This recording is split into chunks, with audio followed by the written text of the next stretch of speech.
Yo, welcome back to part 2 of my first playthrough of White Knight on the Xbox One. Carrying straight on from chapter 1.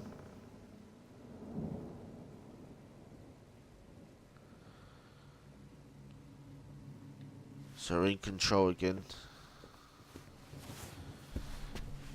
Just follow those little footprints.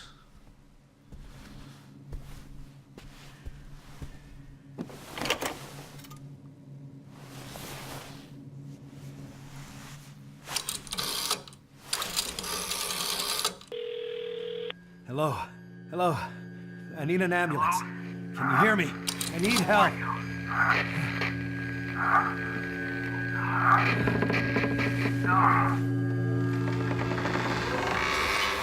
What had happened?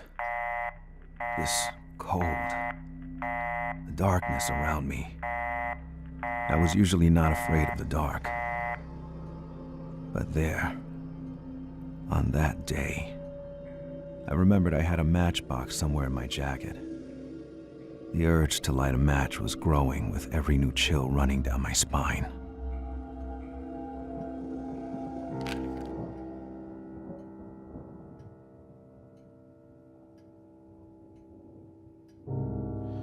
Right, so we got matches now.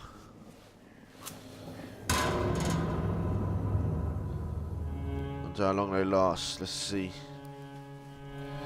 He's still fucked up.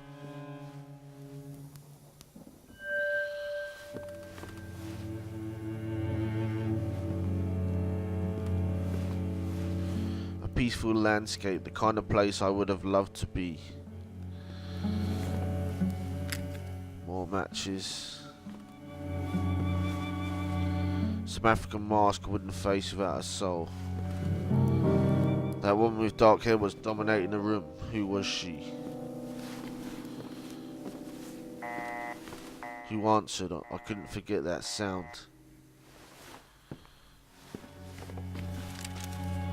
Once inside the house, I tried to use the phone to call for help, but the answer was scrambled and unintelligible. Who was it? As a chill went down my spine, the entrance door locked itself behind me.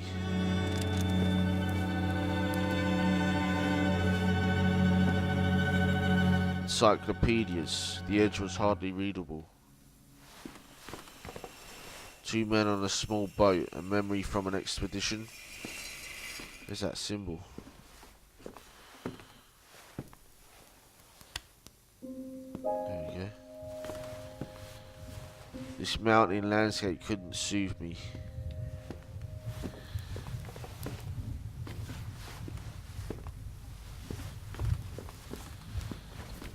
The boots had been used very recently.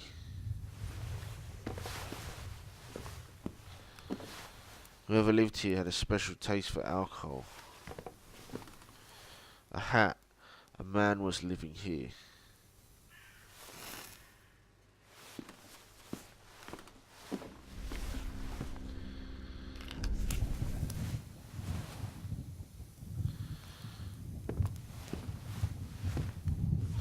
The shovel was covered with fresh soil. It seemed someone had been busy in that garden lately. The mud was still fresh. Let's try this door.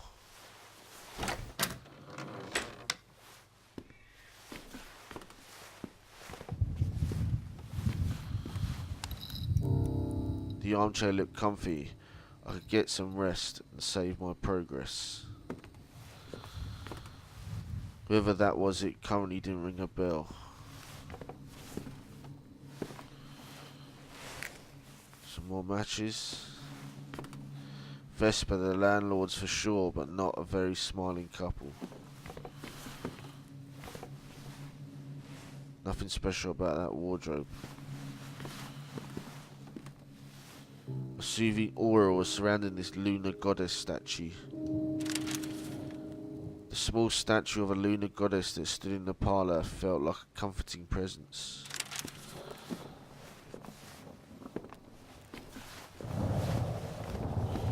The crucifix was not comfortable at all.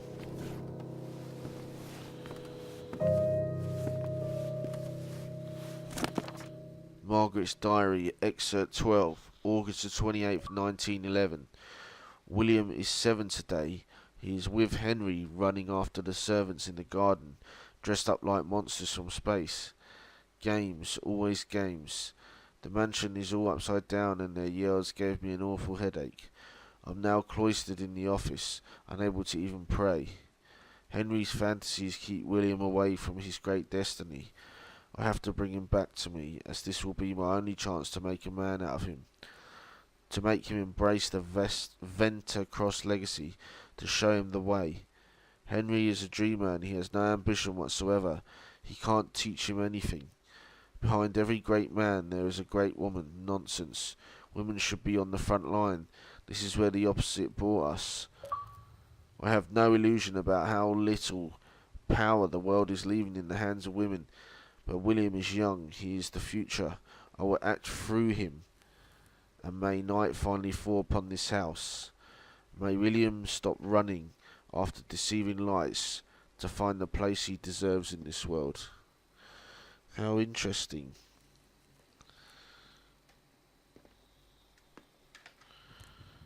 I saw my batteries low there, so plan charge kit going in. Sorted.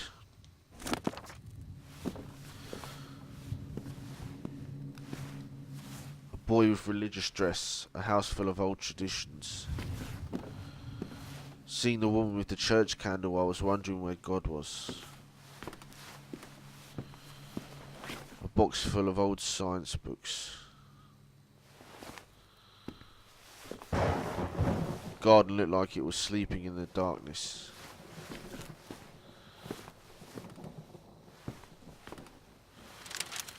Comes darkness, October 29th, 1938. The time came when we stopped counting. We stopped counting how many companies closed in the past 9 years, how many unemployed and families ended up in the streets, forced to live in slums around cities. We stopped counting all the commodities wasted because nobody could buy them, thrown to the sea or burnt. We stopped counting how many of our business partners fell with us. It was 9 years ago, on October 29th, 1929, born from the sick and speculative belly of America. The crash would throw the world into the storm and darkness. We are still here, but we lost faith. And we stopped counting because there were just figures, because today they make us feel nauseous. Dawn seemed far at that time, and today some think they can see the sunrise. They seem to forget night and darkness are always out there, somewhere.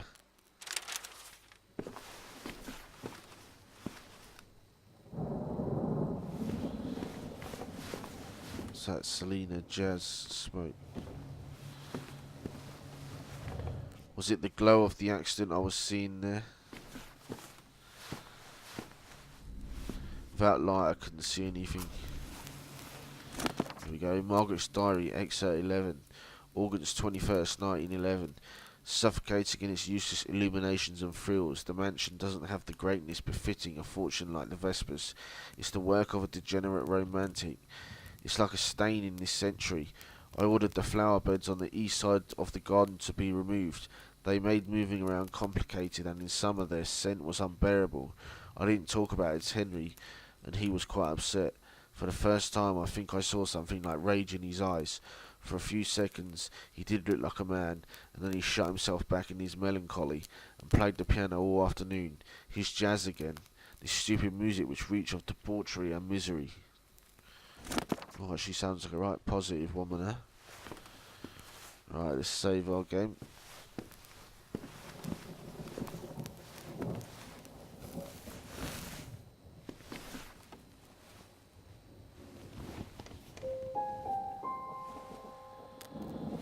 Are you there?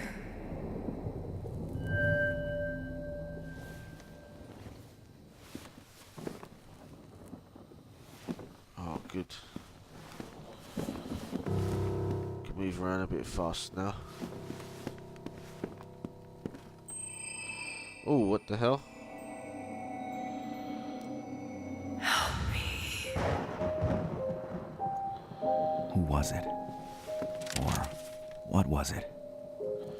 In my world, women didn't glow like the moon. And they didn't walk through doors either. I saw a surreal I woman. had to be more... crossing the doors like plumes of smoke. Her out-of-this-world beauty was extraordinary. Was it my imagination? Was she the girl on the road? That would explain why there was nobody. Badly wounded than I thought.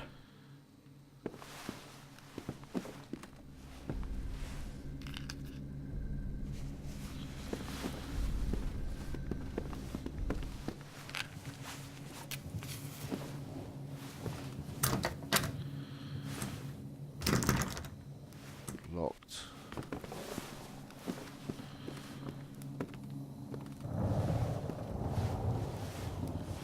Oh, nearly missed that. William, 6 years old, daydreaming already. So that was a random picture.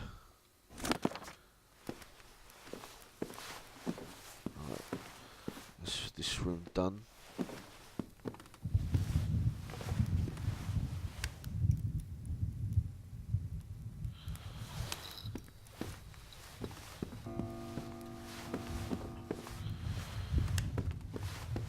Why did the lights go off?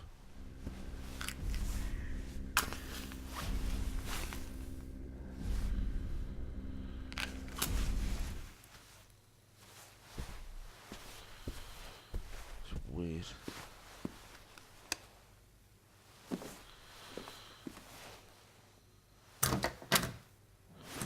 Yeah, I thought you would need a key there. Is there an upstairs?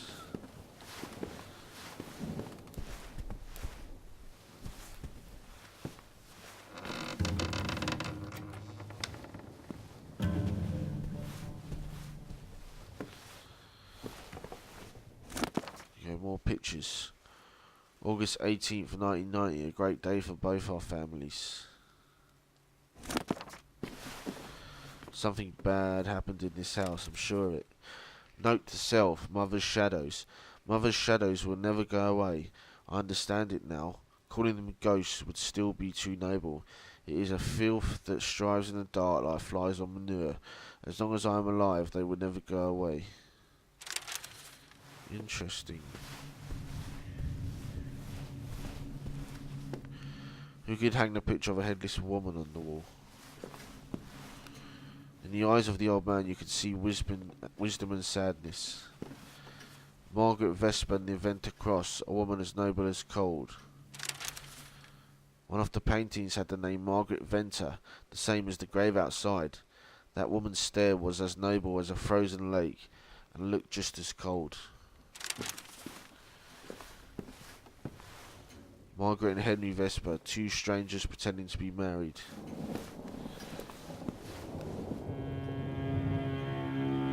The fuck?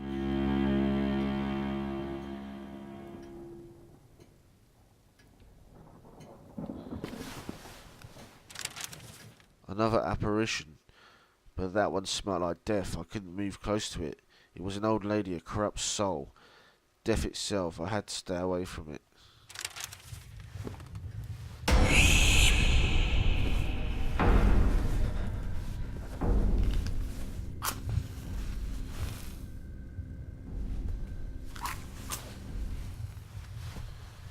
Fucking scared me, man. Read that already. Margaret's Diary, excerpt 19. And this is good old Boston, the home of the bean and the cod, where the Lowells talk only to Cabots, and the Cabots talk only to God. A Boston Toast by John Collins Bossady, Boston Brahmin's Anthem. Cousins, uncles, their faces all shared the same concern. Boston Brahmins, June 6, 1938. In these troubled times, one would dream about the glorious past of our city, about the founding fathers who built and strengthened its walls.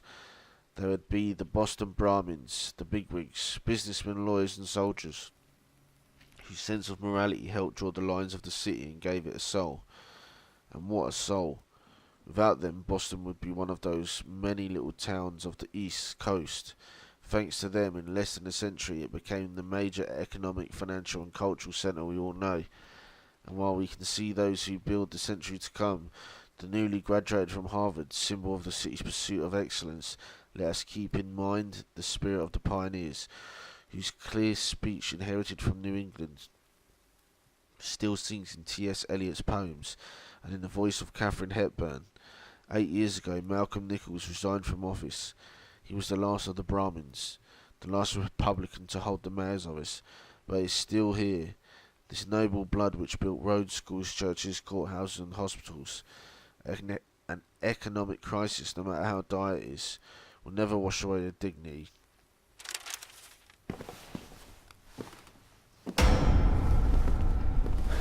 Oh!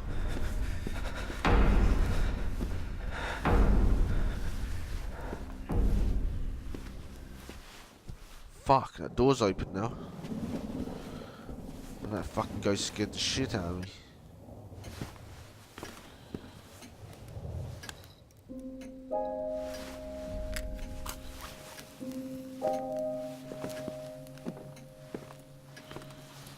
What was inside that needed to be concealed?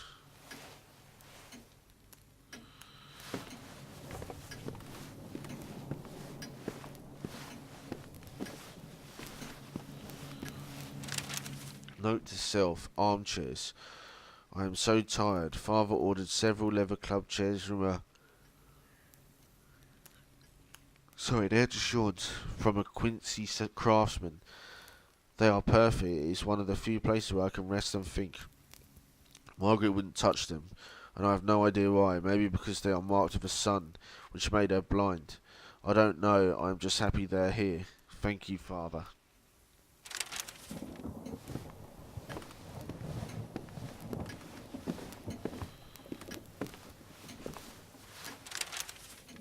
An appointment with destiny. Aye. For too many of us, the political equality we once had was meaningless in the face of economic equality. A small group are concentrated into their own hands.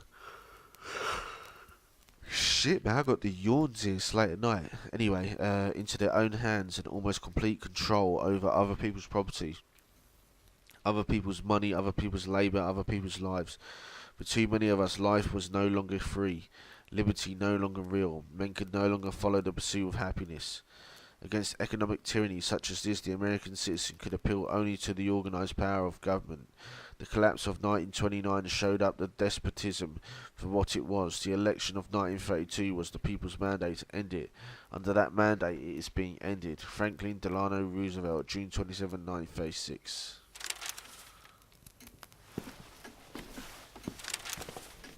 An appointment with destiny too. These economic royalists complain that we seek to overthrow the institutions of America. What they really complain of is that we seek to take away their power. Our allegiance to American institution requires the overthrow of this kind of power. In vain they seek to hide behind the flag and the Constitution. In their blindness they forget what the flag and the Constitution stand for. Now, as always, they stand for democracy, not tyranny, for freedom, not subjection, and against a dictatorship by mob rule and overprivileged light. Franklin Delano Roosevelt, June 27, 1936. A harbour, empty boats on water. This portrait of a woman had been cut with a knife. There was barely any humanity left in that man's stare.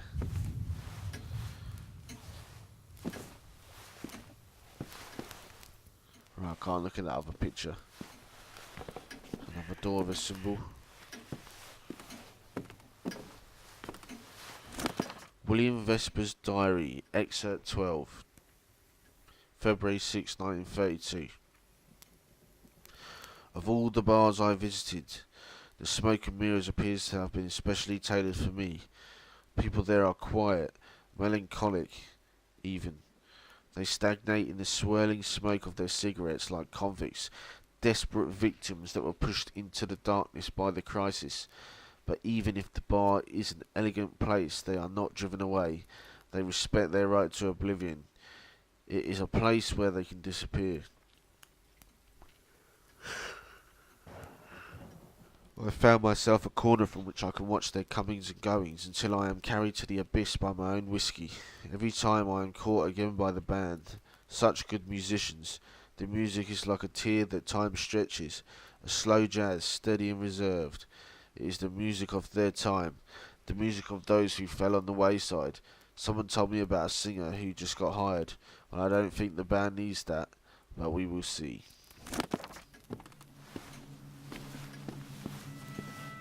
Whoa!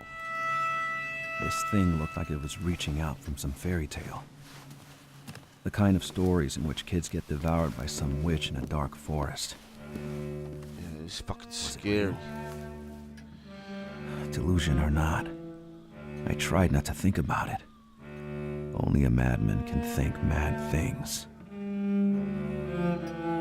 Was it the moon standing alone in the middle of everything?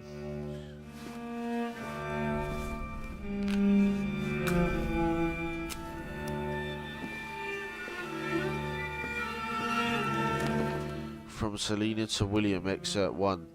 Dearest William, you wanted to know more about me. Last time, I didn't tell you everything. This letter will make up for this. When I arrived in California in 1930, I am only 18. This is a marvellous place, and the weather is so nice. I spend hours on the beach, astonished to see how brown my Norwegian skin can become. In the evening, I hang near the jazz clubs. In the afternoon, I watch people play on the beach, humming the tunes I heard the night before. Sometimes I try to sing louder than the waves. That's a good exercise. My English is quickly improving thanks to the American songs I already knew in Oslo. At the time, I am barely aware of the social misery that is devouring your country.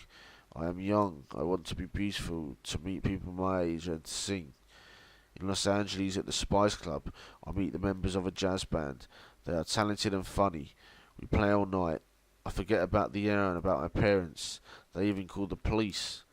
At the end of the night, the musicians tells me they are looking for a singer and that they want me. I can hardly believe it. Have you ever felt that you finally belong somewhere? It feels fantastic.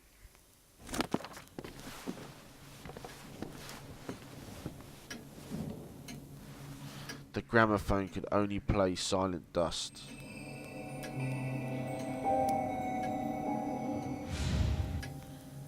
I decided to accept her presence. After all, from all those weird things I had seen that night, she was the only one who hadn't tried to kill me. Still gonna stay away from that hoe. You ain't no Ghostbuster. Summer of 1912, my only family after father's death. Their voices, their footsteps, their lives. I miss them all. Old ass freaky shit. Margaret's diary, excerpt 18, April 2nd, 1914. Spring came and the blooming flowers are the source of unbearable allergies. The shadow of Henry and his ancestors is haunting the mansion. The place is mine now and I am busy trying to give it a suitable appearance. William won't like it, but so be it. He has to learn that the power to change things has to be earned. I'm still his mother. He doesn't seem to understand what it meant to be a Boston Brahmin. It was only when I grew older that I really understood what it meant.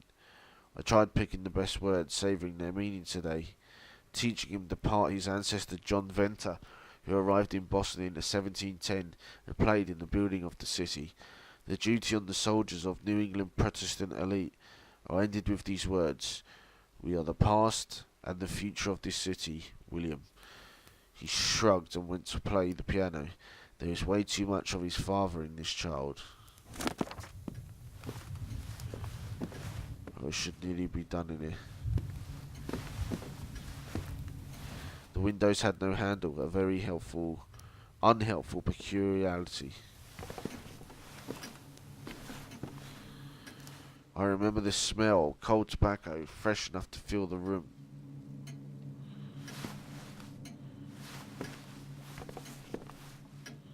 Oh yeah, we've got loads of stuff to read. A glamorous crimson lipstick, a wife's, a lover's. That touch of femininity was in stark contrast with the mess in the room. Not with the glass and ashtrays, though. The best things are made from the best ingredients. Golden Lip cigarettes are made with the finest Turkish tobacco, finely and tightly braided to bring out all its flavours. so light you'll think you draw on the air of a sunny morning, and yet you shall enjoy all the strength of their distinctive character. Breathe and fly with the golden lipped cigarettes. Join millions of smokers. It seemed that using the gramophone made the girl appear, but it wasn't enough. She needed more, apparently. That puzzle was missing a piece, a link between her and the contraption. There's another apparition, but that one smelled like death. I couldn't move close to it. It was an old lady, a corrupt soul, death itself. I had to stay away from it. I saw a surreal woman crossing the doors like plumes of smoke. Her out-of-this-world beauty was extraordinary. Was it my imagination? Was she the girl on the road? That would explain why there's no body. That should be us caught up. Just have a little looky over here. Sheet music was taken away from the glass.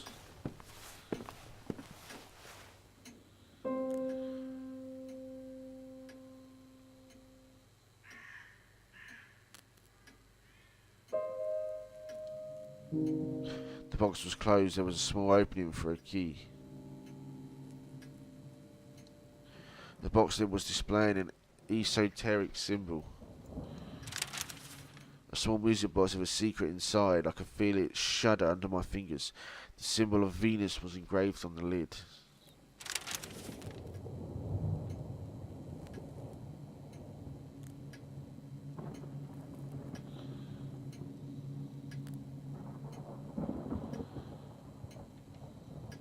I don't think we have a key, so...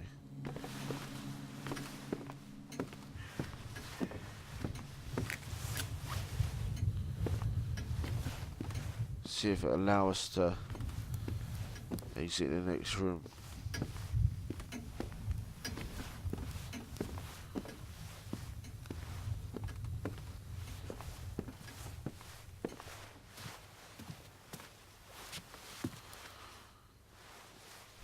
I'm shitting myself from that fucking ghost.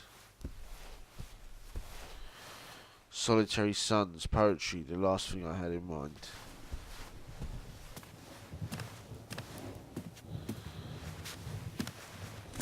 William Vesper's diary, excerpt 9, May 11th, 1928. It has been a year already since Sarah died of pneumonia. A few months after Winstone became disabled following his heart attack. They were my only friends. Today the house is empty, like every day, filled only with my own echoes and these things I don't want to hear anymore. I miss Father so much. I still see him playing by my side. I see him put his hands on the piano keys, humming as he was playing the music. I think about leaving, but then I wonder what would that change anyway. Night is everywhere. She would find me. First, I have to make my big plan come true and learn how to live again. I listened to Jack Hilton's Wonderful You and I realise I've never had anyone to play with. This is what I need. Some company, a companion. The city is so close. I guess it is time to leave. They have electricity and light there.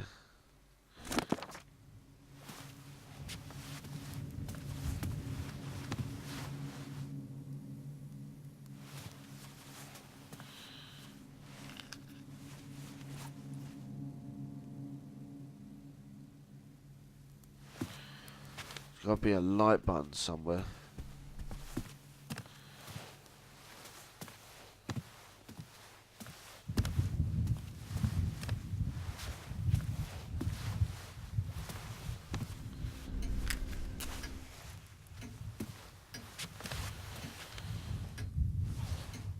A log, a good start if I wanted to start a fire. Huh.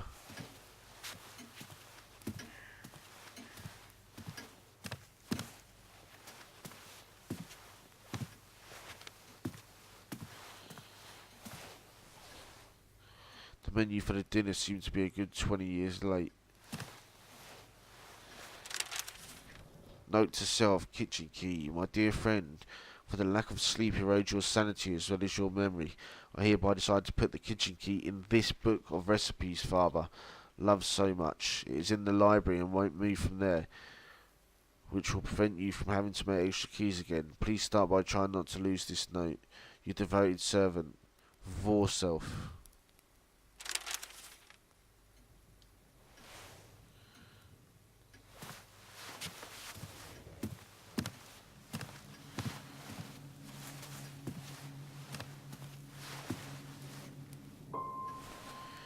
If the match was a nuisance, I could put it out. We need to get a light first. The fire could be an ally, but I needed to find some wood. Got some. I needed more wood to get the fire really roaring.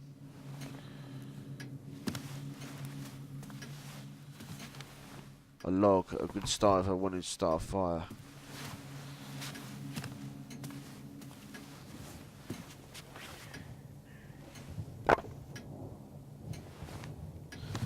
Still more wood.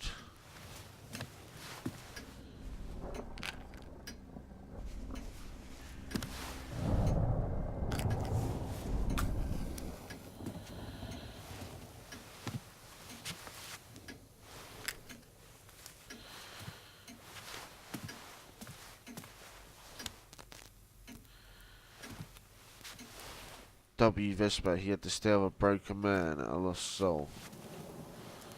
What's this, a bin?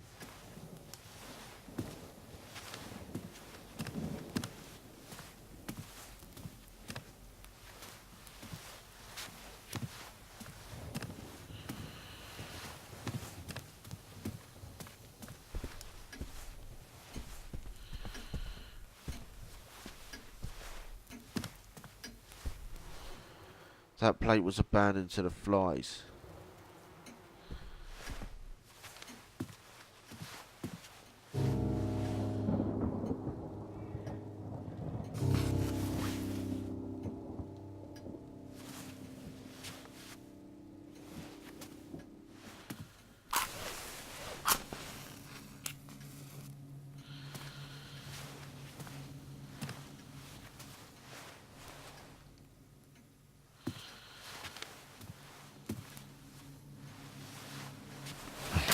Goddamn door. Too heavy for me to breach it. Especially with my bad leg.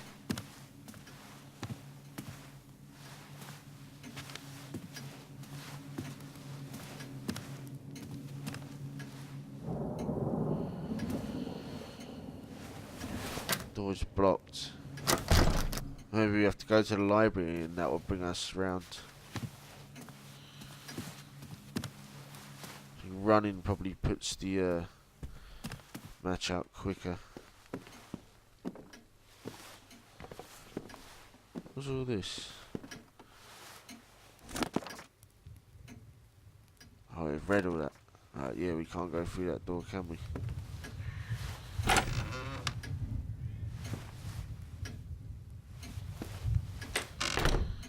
What am I doing? I think it came through this door.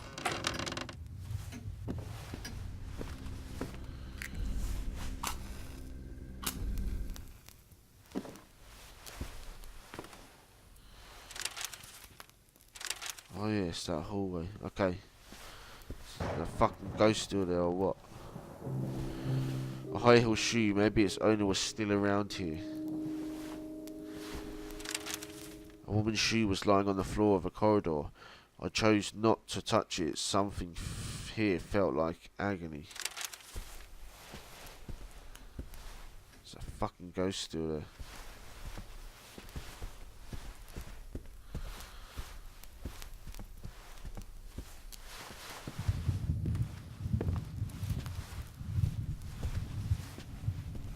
Can.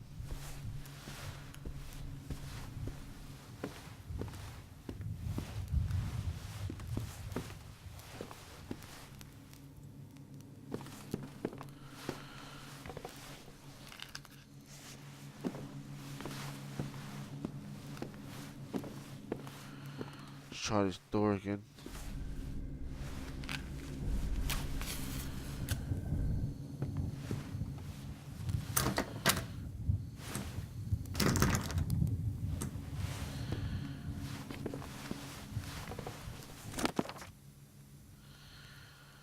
What are we missing in logs?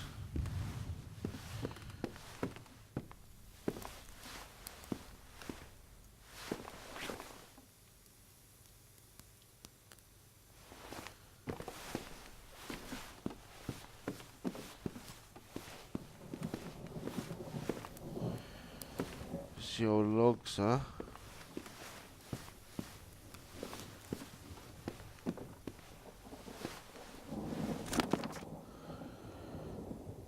Yeah, I'm pretty much all read that.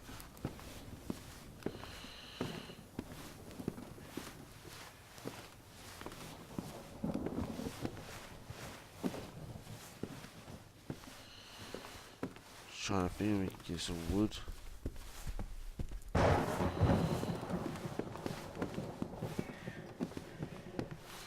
So there's no upstairs.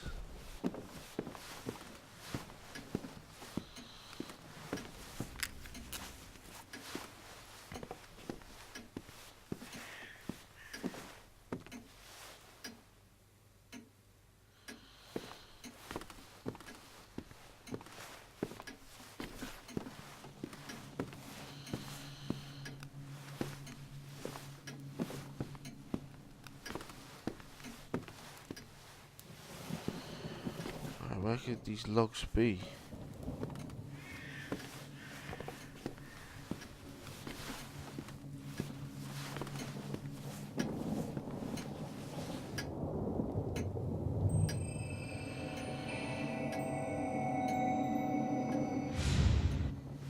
Actually, she didn't even seem to see me.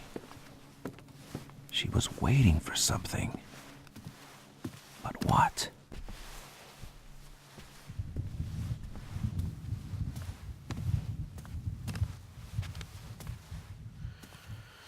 Where the hell are these other logs, man?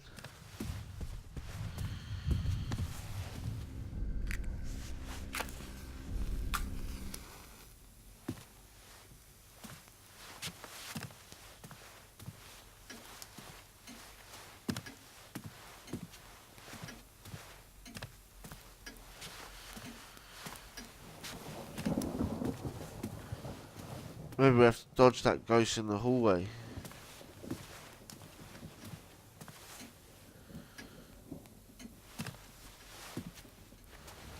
Oh, and we can burn these.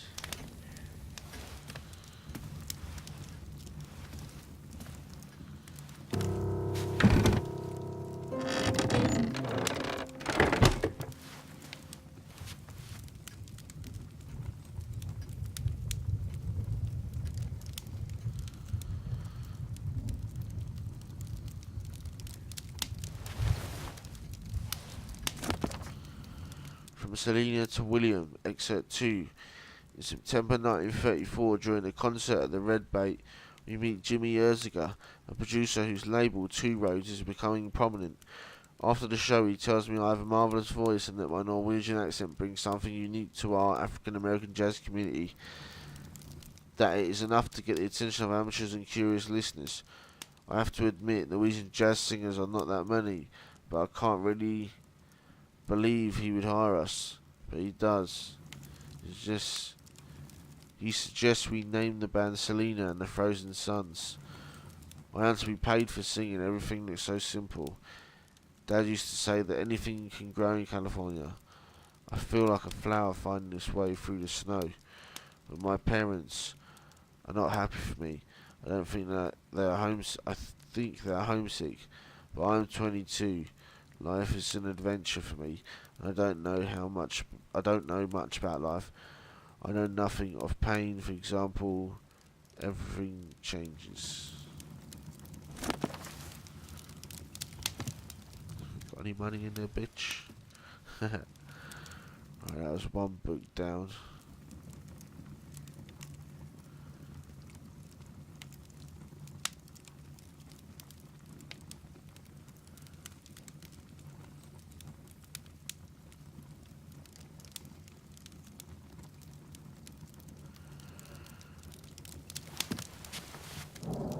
Touching that disc was warm and comforting.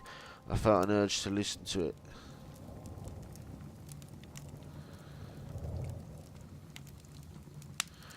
Lipstick, crucifix, astronomy books. Such treasure.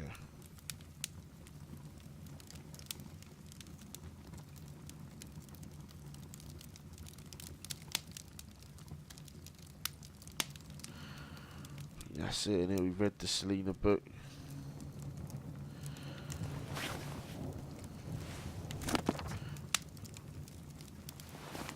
Yeah, read it. Put the old jazzy jazz record on.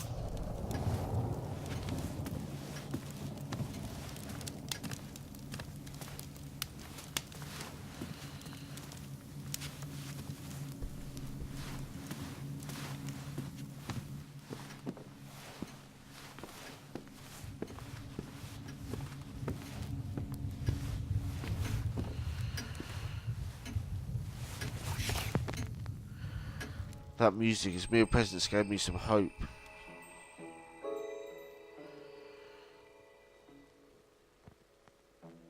It takes eternity to decide what'll be the best side to fall back on, but he won't tell now. No, he won't tell now. Nice.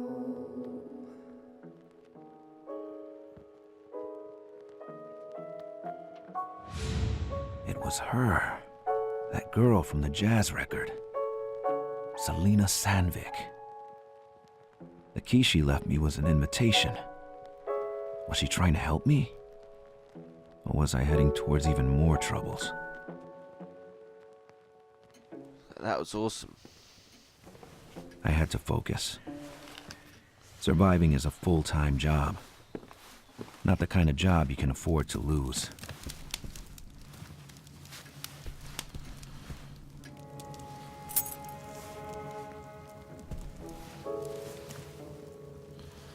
A real microphone, but the girl, was she just a dream?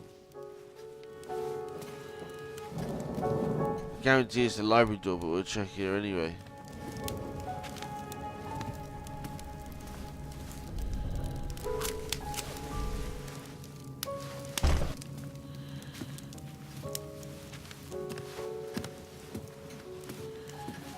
It's got to be the library key, because that door's blocked on the other side.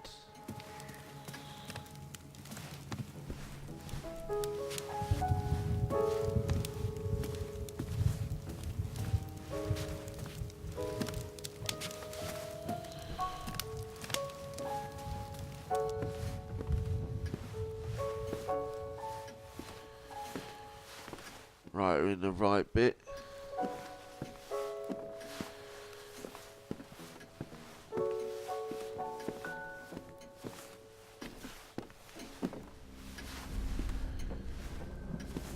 Right, come on, control. Oh yeah, I think we got some stuff here. Yeah, the disc said the girl was called Selena Sandvik, a jazz singer from Norway. She had two gifts for me: a voice who could seduce even darkness, and a key, though it didn't mention which door it was supposed to open.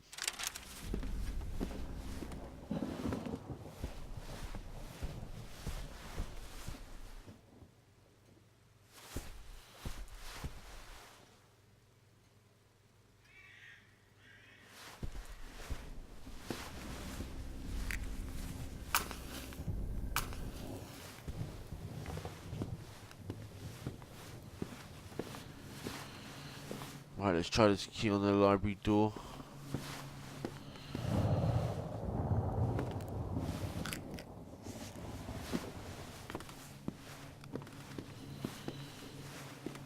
Right, let's hope this fits.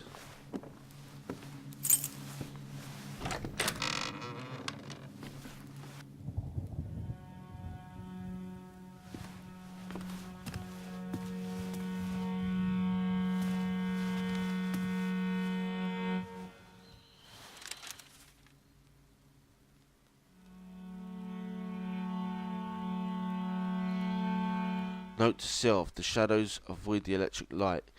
Tonight one of Mum's shadows caught me as I was walking inside the library. That same day I had someone fix the electrical wiring, which had been out of service for years. In panic I switched on the light. The shadow vanished with a scream. Electric light kills them.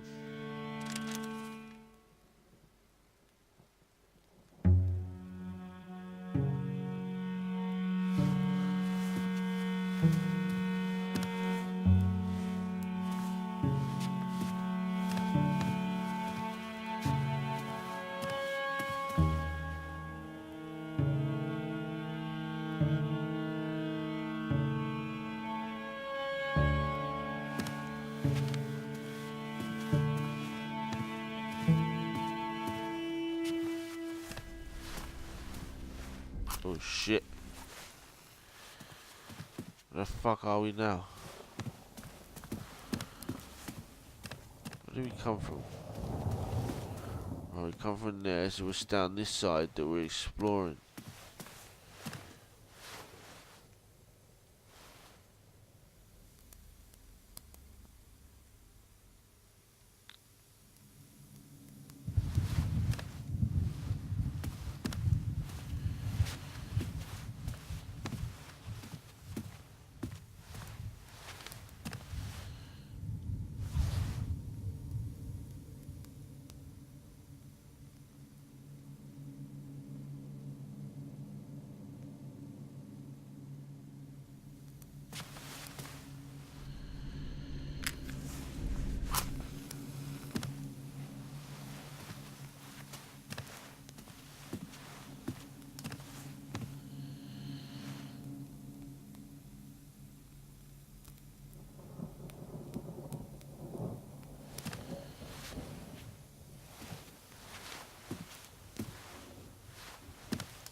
Right, I think I'll save that.